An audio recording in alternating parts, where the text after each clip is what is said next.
Hello বন্ধুরা, তোমরা সবাই কেমন আছো? আশা করছি খুব ভালো আছো। আমিও কিন্তু খুব ভালো আছি। মিষ্টি মেয়ে মানুষ চ্যানেলে তোমাদেরকে অনেক অনেক ওয়েলকাম। তোমাদের জন্য নিয়ে চলেছি ছোট্ট একটা মিনি ব্লগ। তো আজকের ডেটটা হচ্ছে 16/12/2024। আজকে ছিল হচ্ছে শুভর বার্থডে। ওর বার্থডেতেই আমরা ওখানে গিয়েছিলাম। তো এখন কিন্তু বেশ বাইরে ঠান্ডা পড়েছে। আর সত্যি কথা বলতে শীতকালে আমি কোথাও যেতে ভালোবাসি না। আমার শীতকালটাই পছন্দ নয়। ঠান্ডায় বিশেষ করে সন্ধ্যাবেলা তো আমার আরোই বেরোতে ভালো লাগে না। ওই 14-15 নাগাদ, মানে 14-15 তারিখ নাগাদ কিন্তু খুবই ঠান্ডা পড়েছিল আমাদের এখানে। কেমন ঠান্ডা পড়েছে তোমাদের যারা যারা ভিডিওগুলো দেখছো তোমাদের ওখানে অবশ্যই কমেন্ট করে জানিও। তো এখন এখানে শুভর কেক কাটিং পর্ব চলছে। আর এত সুন্দর করে সাজিয়েছে গুছিয়েছে হচ্ছে তাথই খুব সুন্দর করে সাজাতে গোছাতে পারে।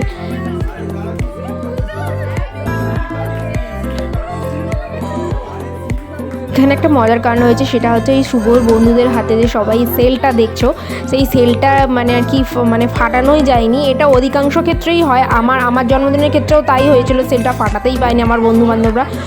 এটা কারোরই দোষ নয়, এটা অনেকেই অনেক ক্ষেত্রেই হয় দেখেছি। আমার বাবা মার অ্যানিভার্সারিতেও আমি ওটা ফাটাতে পারিনি। তারপর অনেকের বার্থডেতেও ওটা তো ফাটাতে এখনকার ফাটানো যায় না। আগে খুব আগে খুব ভালো ফাটতো। তো এখন আর কি জানি না কেন হয় না। আমার হাতে পড়লে কি হয় না, না অন্যের হাতে পড়লে হয় না, আমি এটা সত্যি বুঝতে পারি না। এটা অনেক ক্ষেত্রেই আমি দেখেছি, অনেকের বার্থডেতে গিয়েও আমি দেখেছি এটা অনেকেই ফাটাতে পারে না।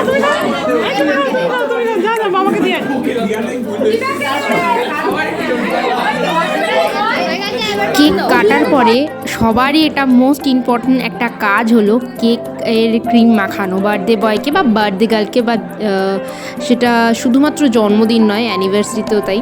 এটা সব ক্ষেত্রেই হয়। আমার জন্মদিনের সময় তো আমার বন্ধুরা কেকটা কাটার পরে কেকে ক্রিম মাখিয়ে আমাকে পুরোপুরি ভূত করেছিল। আর বন্ধুরা থাকলে এসব বেশি হয়, শুধু বন্ধু কেন, ফ্যামিলির লোকও এসব করে।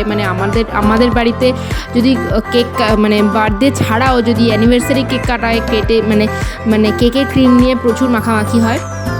তো এইগুলো হয়ে থাকে। এইগুলো না করলে যেন পুরো সেলিব্রেশনটাই আমার মনে হয় না হয় বলে, মজা হয় বলে।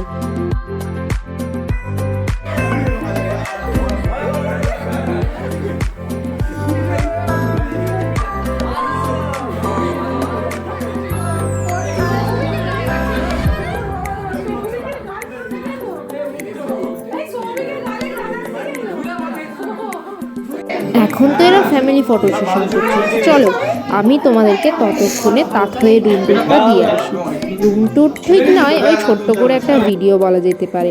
যেহেতু গৃহপ্রবেশ, তাথইদের নতুন ফ্ল্যাটে যখন গৃহপ্রবেশ হয় তখন তাথইয়ের রুমের খুব একটা বড় ভিডিও দেওয়া হয়নি, এটাও খুব ছোট্ট একটা ভিডিও। তো এটা হচ্ছে তাথইয়ের রুম। পিছনে যে ওয়ালপেপারগুলো দেখছো ওগুলো কিন্তু সবই পিভিসি প্লাইয়ের আর কি কাজ করা।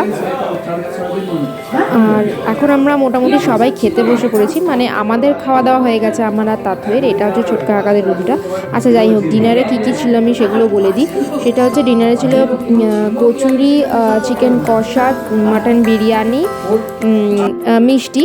আর এটা হচ্ছে তাথইয়ের রুমটা, বললাম না পুরোটাই পিভিসি করা।